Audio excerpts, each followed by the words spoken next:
اس نے محسوس کیا کہ وہ قدیم مصر و یونان کے کسی جلا وطن شہزادے کو دیکھ رہی ہے۔ میں کیسے آ سکتی ہوں؟ مجھے کوئی نہیں آنے دے گا۔ راہیل کا پائپ بجھ گیا تھا۔ اس نے پیالی میز پر رکھ دی، ماچس جلا کر پائپ سلگایا اور بولا، ایک دریا پہاڑوں سے نکل کر اپنے سمندر سے ملنے چل پڑا۔ سمندر تک راستے میں جس نے بھی اس کا راستہ روکا، یا تو وہ دریا کی تہہ میں ڈوب گیا یا اس کی لہروں کے ساتھ ہی بہہ گیا۔ میں دریا نہیں ہوں، میرا واسطہ حقیقت کی دنیا سے ہے، جہاں میری امی، ابو، بھائی بہن رہتے ہیں۔ مجھے کسی دوسرے ملک میں جانے کے لیے ان سے اجازت لینا ہوگی۔ تم اپنی حقیقت کی دنیا میں ضرور ہو، تمہاری حقیقت کی دنیا تمہیں جو پہناتی ہے پہنو، جدھر لے جاتی ادھر جاؤ، اپنی امی ابو کے پیچھے چلو، اور جب وہ تمہارے آگے آگے چلتے موت کی وادی میں اتر جائیں اور تم اکیلی رہ جاؤ، اور اپنے پیچھے اپنے بچوں کی رہنمائی کرتے ہوئے تم بھی حقیقت کی دنیا سے پردہ پوش ہو جاؤ، تو دریا اراوتی کے شہر ضرور آنا۔ میں وہاں تاڑ اور ناریل کے مرگ باغ میں تمہیں ملوں گا۔ تمہاری چائے ٹھنڈی ہو رہی ہے، حقیقت کی دنیا تمہاری چائے کی گرمی اور مہک اڑا رہی ہے۔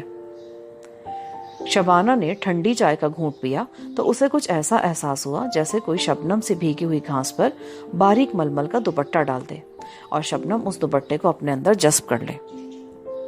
راہیل سے الگ ہو کر اس کے دل میں بہت سے سوال بیدار ہو جاتے۔ وہ اس سے بہت کچھ پوچھنا چاہتی، لیکن اس کے قریب بیٹھتے ہی وہ سب کچھ بھول جاتی۔ ان گنت سوال اس کے ذہن کے افق سے بادلوں کی طرح لپٹ جاتے۔ اچانک شبانہ کو انگور کے پتوں پر بارش کے قطروں کے گرنے کی آواز سنائی دی۔ اس نے سر اٹھا کر اوپر دیکھا۔ اس کے اوپر انگور کی بیل چھت پڑی تھی جس پر بارش کے قطرے گرنے لگے تھے۔ ہلکی ہلکی بوندا باندی شروع ہو گئی تھی۔ بارش کا ایک شفاف موتی انگور کے پتے سے پھسل کر شبانہ کی چائے کی پیالی میں گرا تو جل ترنگ جیسی آواز پیدا ہوئی۔ راہیل نے میز پر اپنی کوہنیاں ٹکا دی اور چائے کی پیالی پر نظریں جماتے ہوئے بولا، بارش کی کئی زبانیں ہیں، بارش کئی زبانوں میں بات کرتی ہے۔ ٹین کی ڈھلانی چھت پر اس کی زبان اور ہوتی ہے، خزاں کے خشک پتوں پر وہ سسکیوں کی زبان میں بات کرتی ہے، چائے کی پیالی میں وہ موسیقی کی زبان میں بولتی ہے، کھلے سمندروں میں سوائے سمندروں کے اس کی زبان کو دوسرا نہیں سمجھتا، اور گیندے کے پھول سے وہ زرد زبان میں بولتی ہے۔ جانتی ہو زرد زبان کیا ہوتی ہے؟ یہ خزاں کی زبان ہے۔ درخت اسی زبان میں اپنے جھڑتے ہوئے زرد پتوں کو الوداع کہتے ہیں۔ شبانہ آہستہ سے اٹھ کھڑی ہوئی۔ اب میں جاؤں گی۔ راہیل نے اٹھ کر تعظیماً اس کی کرسی تھوڑی سی پیچھے کھینچ لی تاکہ شبانہ کو گزرنے میں آسانی ہو۔ وہ اس کے ساتھ چلنے لگا۔ بارش، بہار کی بارش کے موتی ان کے اوپر گر رہے تھے۔ کیا تم ایراوتی کے شہر میں آؤ گی؟ ایراوتی ایک دریا کا نام ہے جو مقدس عبادت گاہوں کے سرخ پھول اپنے ساتھ ساتھ لے کر تاریک سمندر میں گرتا ہے۔ اس کے کنارے ایک شہر آباد ہے۔ اس شہر کا نام رنگون ہے۔ رنگون میں برسات کی راتیں کالی ہوتی ہیں، اور جب بارش ہوتی ہے تو فضا میں سندل، گل مہر اور کیلے کے سبز تنوں اور رجنی گندھا کے سفید پھولوں کی خوشبوئیں سانس لیتی ہیں۔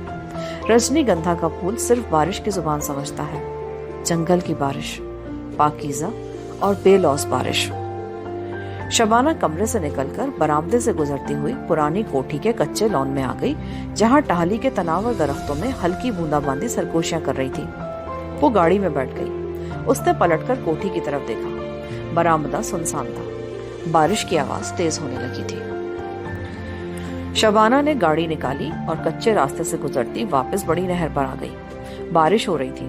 گاڑی کی چھت پر گرتی بارش کی زبان سے شبانہ ناواقف تھی۔ اس کی آنکھیں کھلی تھی۔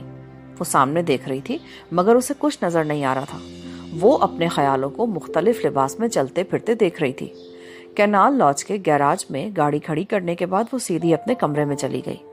اس نے سنگھار میں اس کے سامنے کھڑے ہو کر اپنے چہرے پہ نظر ڈالی۔ اس کے بالوں میں بائیں جانب گلاب کا سرخ پھول لگا تھا۔ اسے کچھ یاد نہیں تھا کہ یہ پھول اس کے بالوں میں کس نے لگایا۔ گلاب کے پھول کو بالوں سے اتار کر اس نے سنگھار میز پر رکھا اور بالوں پر برش پھیرنے کے بعد نیچے سٹنگ روم میں آ گئی۔ اس کی امی بڑے تخت پر بیٹھی تھی۔ انہوں نے شبانہ کی طرف دیکھا اور بولی، تمہارے ابو کا فون آیا تھا، آج موچی دروازے والے پرانے مکان کے شیش محل میں چراغ جلانے چلنا ہے، تم بھی تیار ہو جانا۔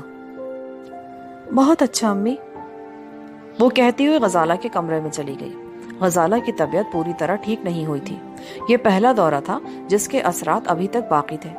وہ پلنگ پر لیٹی تھی اور صاف لگ رہا تھا کہ اسے سانس لینے میں کچھ دقت محسوس ہو رہی ہے۔ شبانہ نے اس کے ماتھے پہ ہاتھ رکھتے ہوئے کہا، آپی طبیعت ٹھیک ہے نا؟ میری طبیعت بالکل ٹھیک ہے، تم تو خواہ پریشان ہو جاتی ہو۔ آج شام شیش محل میں چراغ جلانے چلنا ہے، میں تمہارے لیے خاص منت مانگوں گی۔ غزالہ نے شبانہ کا ہاتھ تھام لیا۔ شبانہ نے محسوس کیا غزالہ کا ہاتھ روئی کے گالے کی طرح نرم اور ہلکا پھلکا ہو گیا ہے۔ شاہ پری سے کہنا غزالہ اس حالت میں حاضری نہیں دے سکتی، مجھے معاف کر دینا۔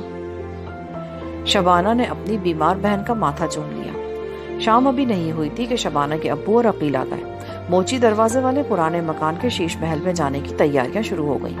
ابو گلاب کے ہاروں کی ٹوکری، سفید مکھانے اور مالٹوں کی بھری ہوئی 2 ٹوکریاں اپنے ساتھ لائے تھے۔ یہاں پر پارٹ 15 ختم ہوتا ہے۔ آگے کہانی سننے کے لیے پارٹ 16 سماعت فرمائیں۔